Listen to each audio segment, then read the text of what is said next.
Tēnā koutou councillors, could I declare the Regional Council Tui Moana meeting for the 24th of April open.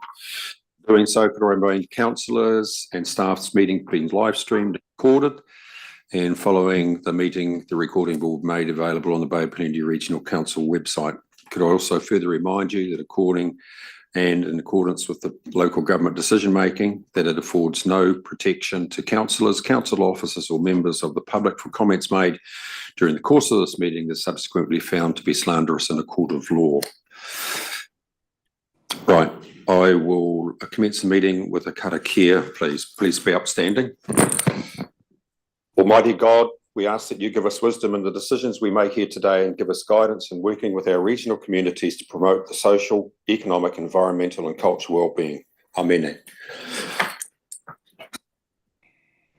Councillors, we have no apologies. We have Councillor Winters, Councillor Eatey, Councillor White, Councillor Thurston and Councillor Thompson all on Zoom.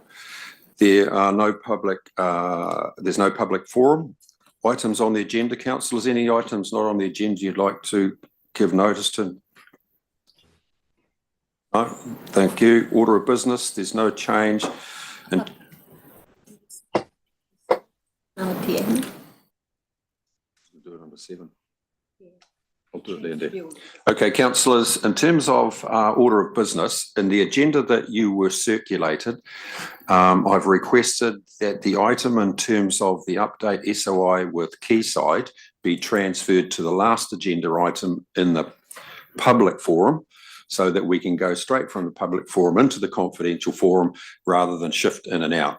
And then it gives you the opportunity whilst we're in confidential to address any issues you may want to address. So we'll be dealing with that last. Declarations of conflict of interest. I don't believe there are any. Councillor Crosby. 9.1. SOI for Quayside. Similarly, Councillor White. Public business to be transferred.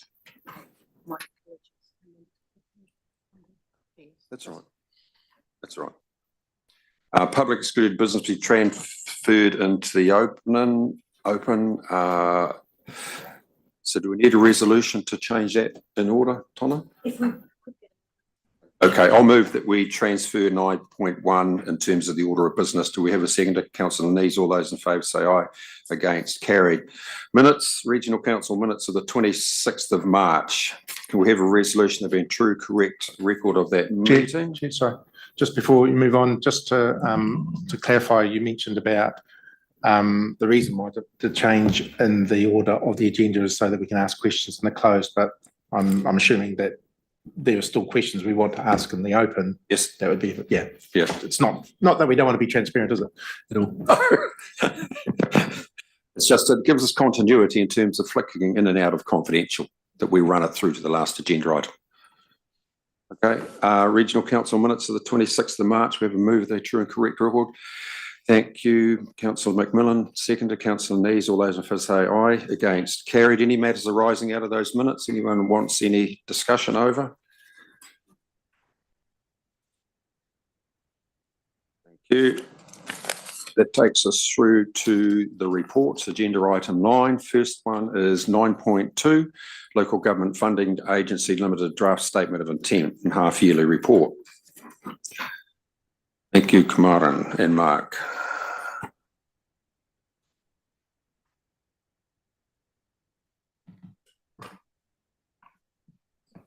Hello, councillors. This report in front of you today is essentially providing you an update on the LGFA's half-yearly financial performance and non-financial performance, and also the draft statement of intent. With regard to the half-yearly performance, the company is largely on track in relation to financial operating profit. It's marginally lower than what was signalled as a forecast target in the SOI, but the company signalled that come June this year that they will achieve that annual SOI target. The company's essentially achieved all but one of its performance targets as set out on page 87 of the agenda. The target that it didn't quite hit was the total operating expenses, and the reasons for that's covered at the top of that report. in essence, moving on to the draft statement of intent, the key assumptions that underpin the company's forecasts for the next 3 years is the key assumption there is that there are no implications at this point in time programmed into the SOI around the Local Waters Done Well program. And if pending government announcements in June and in December this year, and if there's any June announcements that has an impact on that, then that will be reflected in the final SOI that will come through to you post-June. The other key point highlighted in the SOI is around the bottom line performance around net operating gain, expected around 15 million for 24-25, but the company's taken a more conservative position for the subsequent 2 years, and that's mainly to accommodate uncertainties around interest rates and the timing of lending, and also some significant bonds being matured that will have to be renewed and refinanced at new pricing. So the more conservative bottom line forecast for those 2 years are reflecting those assumptions in terms of market expectations. In terms of non-financial performance targets in the SOI, those are essentially consistent with previous SOIs, continuing the focus on sustainability, greenhouse gas emission reporting, and maintaining a watching brief on credit quality ratings. And finally, assisting with any implementation on the Local Water Done Well program, pending any government announcements. That's a summary of the half-yearly report and the SOI. Thank you, Kamaran. The report is open for discussion. Councillor Nees. Not a discussion, but a question, and it really relates also to the Quayside report. I'm always very impressed with the reporting from LGFA, and I enjoy reading it. And in particular, the way that they put out the ratios, their operating ratios in conjunction with their financial forecasts. Have we ever had discussions with Quayside about including ratios in their reporting to us in the same way? Not specifically, but we do have quarterly treasury catch-ups with the Quayside staff, and we'll certainly factor that into our future conversations. I think that there is, not all of these would be relevant to Quayside, but they would be very interesting to us, I think, from a benchmarking point of view. So I'm just wondering whether it's a better approach for you to ask Quayside, or for me to ask Quayside if they can include them. What would you think would be the better approach? Happy to include that as part of our quarterly treasury catch-ups with them. Councillor McMillan. Do we know whether there's some shaping of, with their focus on sustainability, with green, social and sustainable loans with discounted borrowing margin? Do we know whether over time that's actually started to shape the projects that councils commit to through, chicken and egg situation where, okay, we can actually achieve this project because we get the discounted loan, so therefore we're going to do more and more sustainable projects? Do they have an analysis on that, or? Not at this stage, given the infancy of the reporting requirements around sustainability and the small take-up from the sector at this point in time. They haven't actually done a forecast on what that future outlook might shape up to be.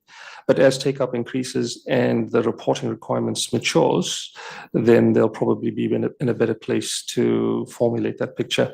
But as a member on the LGFA Shareholders Council, I'm quite happy to ask that question as to when that picture might become clearer as time progresses. Okay, nothing else, councillors? If there's nothing else, can we have a resolution? Moved, Councillor Crosby. The resolution is on page 85. We received the report, agreed no formal feedback is required.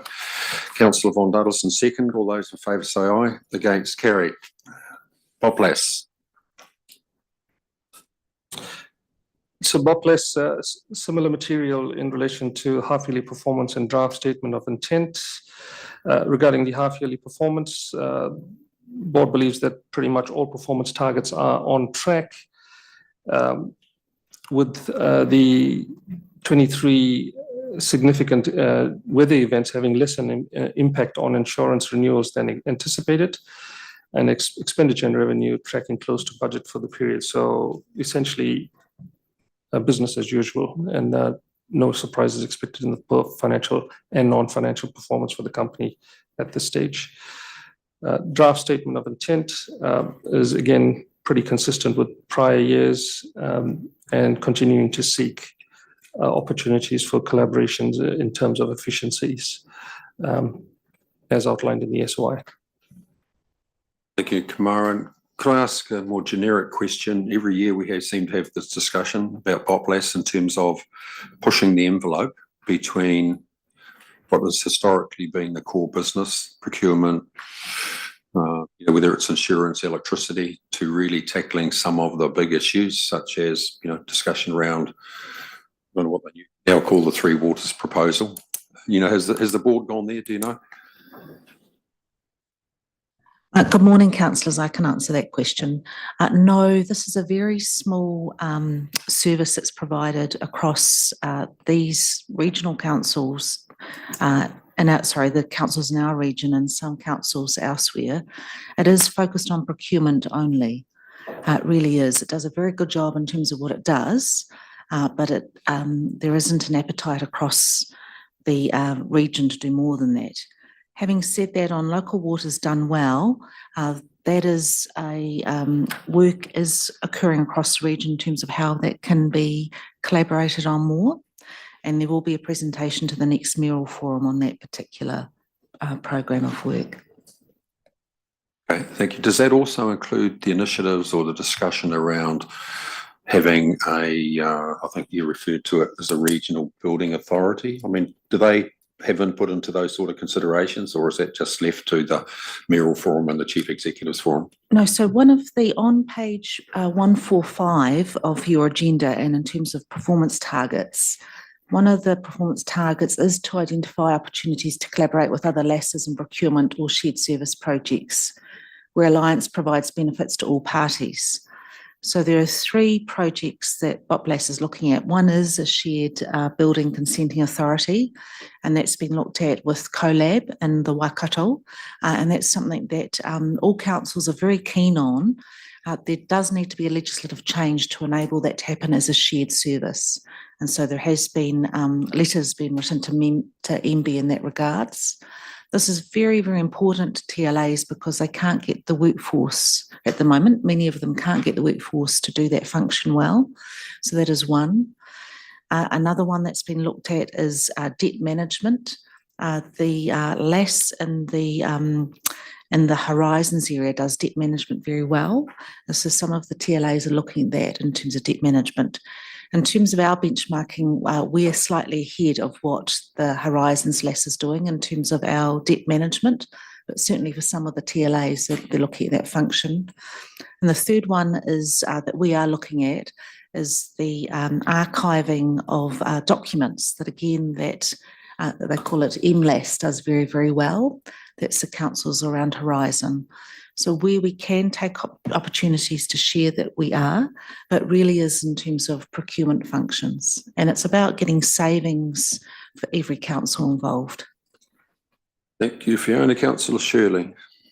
Thank you, Chair. I recall from our last discussion, we spent some time and we talked of sort of some of the lost or unrealised opportunities and the resistance and pushback. I think the indication we had then was mainly at the staff level, that there was a lot of patch protection going on, which you'd expect that in this sort of organisation, with a mayoral forum and a chief executive forum. And I think we agreed in our last discussion that it would need a clear drive from the governance body to actually make sure that all the potential opportunities were pursued and realised. So I'm just wondering if perhaps Fiona would comment on whether that patch protection element is still there. This organisation does a very good job in terms of procurement. I think, Councillor Shirley, you're talking about how we collectively work together in terms of councils per se, and that has to happen across many functions and in many levels. Bay of Plenty Regional Council is really focused on shared services and collaboration. So that's something that this council has given direction for me to do. We do some through this, particularly in terms of procurement and insurance. We are focused also on shared services with the regional and unitary councils. So we've been looking at that extensively. I think the proof will be in the pudding, Councillor Shirley, in terms of that local water's done well, and whether councils can come together to collaborate more in terms of proposal through to the government in terms of how they might configure the three waters in the future. But it certainly is a work in progress. I think, Fiona, some of the other things that we talk about at the mayoral forum, such as a regional waste management strategy. I mean, I think some of this could probably be driven through BOPLAS. There are a range of those things, but sometimes we've got to differentiate between what's the role of BOPLAS and, as Councillor Shirley said, where's the governance direction come from? Does it come from us in terms of some of those regional waste management things, or does it come through BOPLAS, or does BOPLAS supportive in terms of an expression of interest from the respective governing bodies that we make some progress? Okay, anything else, councillors? If not, Councillor McMillan. Sorry, just on that, how does this talk to the sort of national cohesion things like the national ticketing system? And I think Councillor Shirley's question reminded me of, I think there was some issues in terms of data management and tech, IT systems, and there was a little bit of patch protection about not wanting to shift over to new systems, and therefore there being sort of not that cohesion. Do those things from BOPLAS actually step up to like national umbrellaing of efficiencies, or is it more within? I know they talk to some other LASs, but does it ever feed right up to like the national ticketing system or something like that? So the next agenda item, RSHL, that's where national ticketing systems and we do a lot of work through RSHL on information systems and sharing them across regional and unitary councils. So RS NextGen is a really good example in terms of that. For BOPLAS in our region, there isn't so much of a focus on shared ICT systems. However, this council does provide IT support for Opotiki and Kawerau District Council. But there hasn't been the appetite to look at shared services within the region so much. And thank you, councillors. I'll move the adoption of the recommendation on page 124. We received the report, no formal feedback required. Do we have a second to Councillor Von Duddleson? All those in favour say aye. Against, carried. 9.4, Regional Software Holdings. Councillors, again, for Regional Software Holdings, you have the half-yearly report and draft statement of intent. With reference to the half-yearly report performance, the company's revenue is largely on track, performing favourably against budget. Expenditures less than budget due to some contract retention matters, and which is expected to be paid by the end of the year.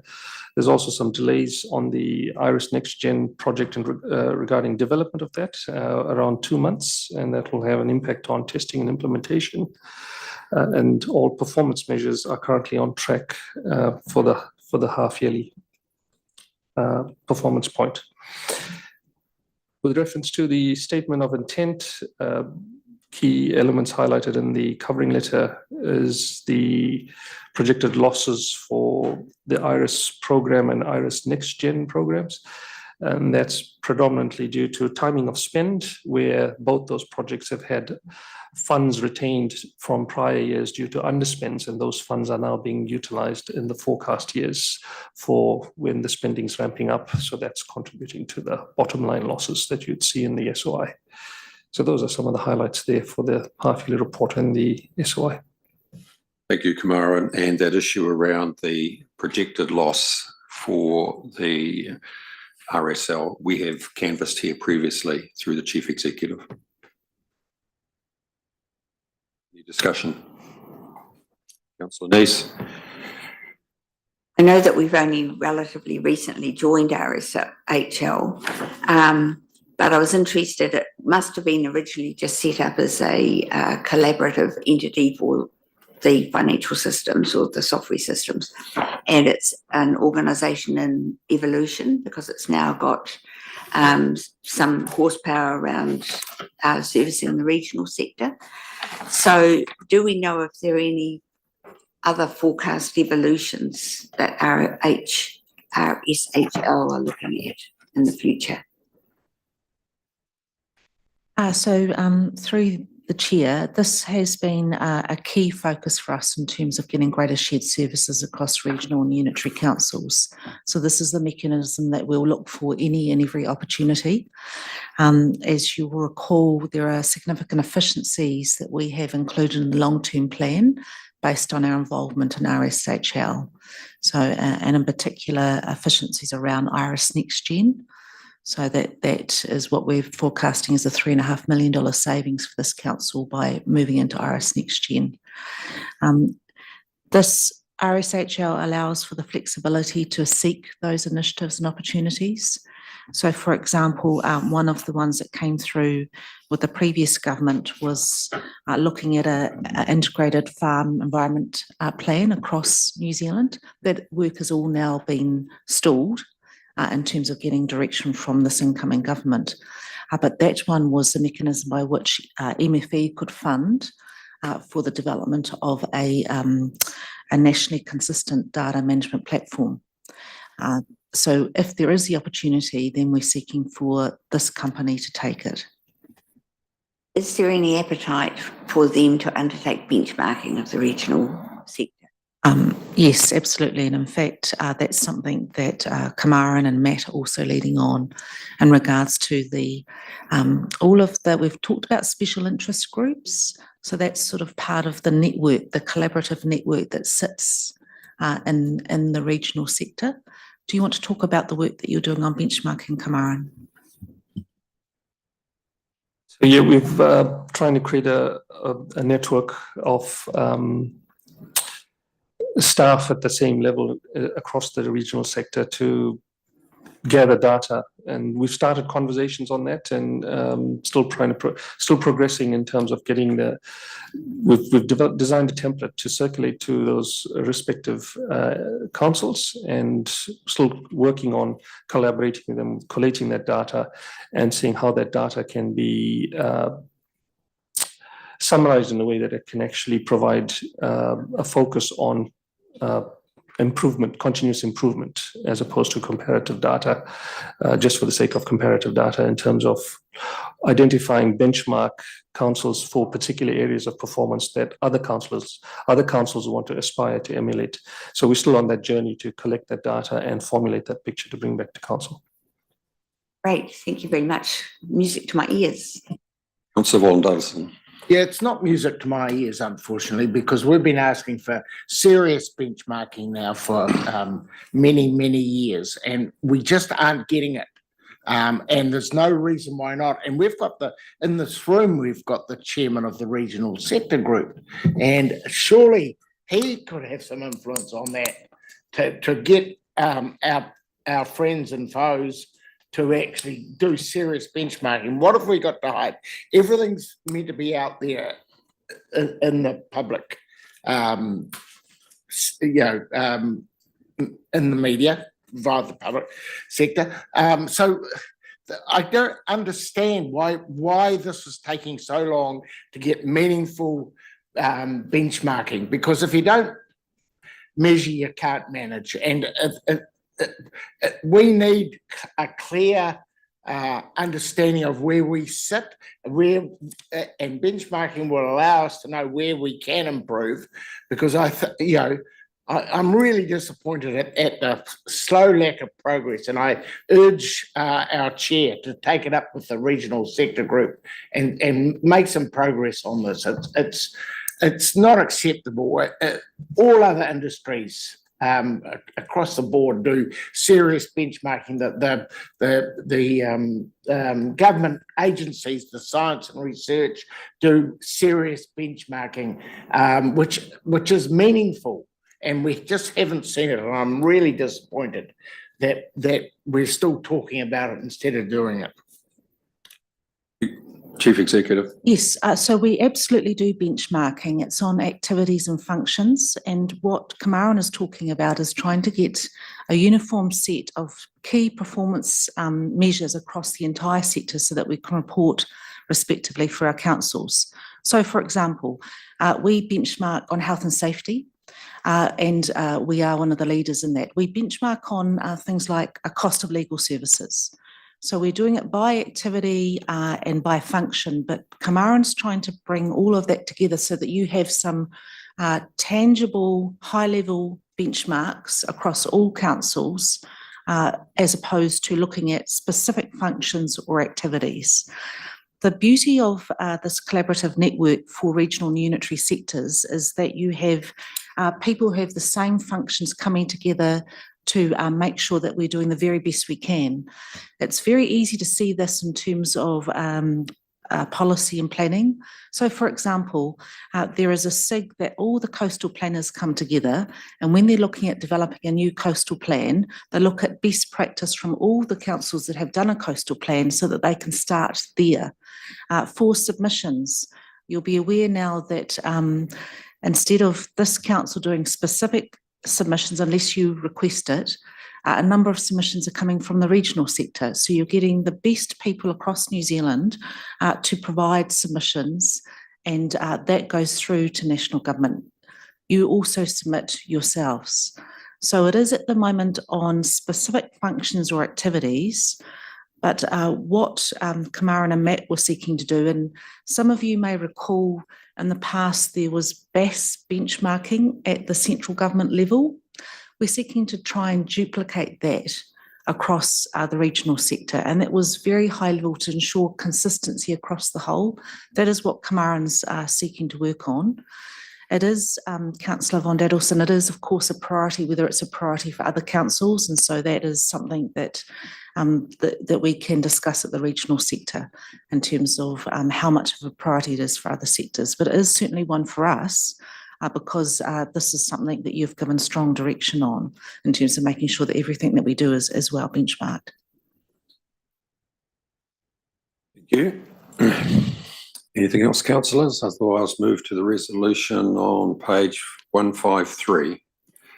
Moved Councillor Nees. Second, Councillor McDonald. All those in favour say aye. Against, carried. Can we go through to the restructured 9.1, which is the Quayside draft statement of intent on page 17. And introducing it, councillors, I think the executive summary there clearly sets out the process that we're following here. Just to recap, we received a presentation from Quayside in terms of their half-yearly results on the 14th of March. You asked questions of that. The decision around what we may or may not do in terms of the consultation document, we're going to deliberate on and make decisions on in June. Quayside has to adopt its SOI by the beginning of June. So there's some procedural stuff here we're trying to accommodate. And I think the really important issue here is that following your deliberations in June, wherever you get to in terms of the LTP, that you do have the opportunity to go back and revisit the SOI with Quayside as a result of those deliberations. Mr. Taylor. Thank you, Chair, and good morning, councillors. So yeah, this is the formal receipt of the draft SOI as the chairman has set out, and councillors did receive an informal briefing from Quayside in March on this item before you'd formally received it. So it's just a question of timing, and Quayside will probably come again for an informal briefing at that early May council meeting that you have to give you an update on some of the issues that they have, including some Rangiuru matters they wish to discuss.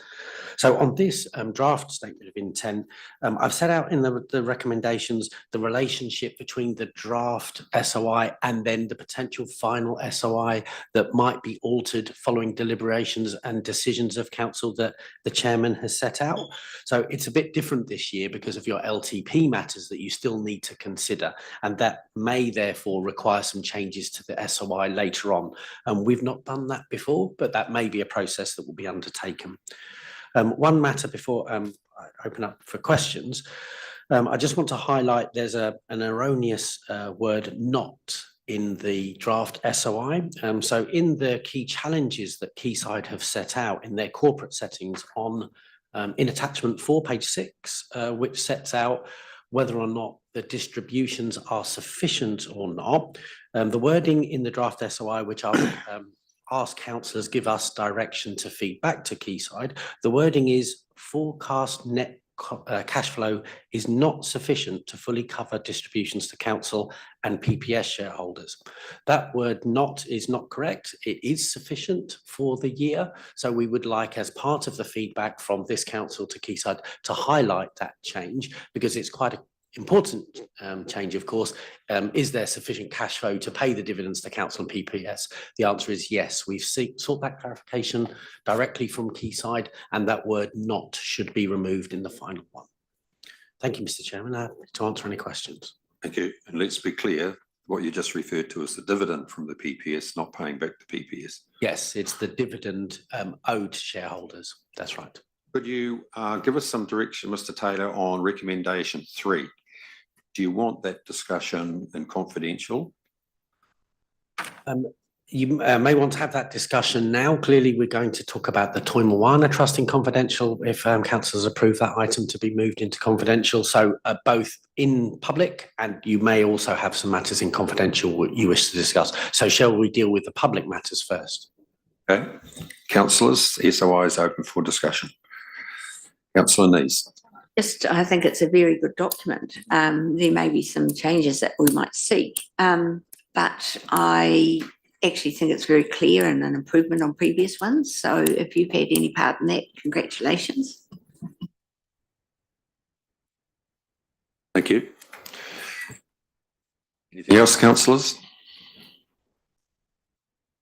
Just a comment, I thought subsequent to the presentation on the Quayside board, there was some complimentary comments made by councillors in terms of the manner that some of those issues and challenges were going to be addressed. So hopefully we reflected that in the SOI.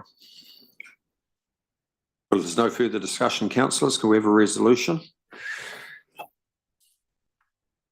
Councillor Nees, so we're moving the resolutions on page 18. Councillor Scott seconded. All those in favour say aye. Against, carried. Thank you. I'll move that we go into public excluded. Have a second.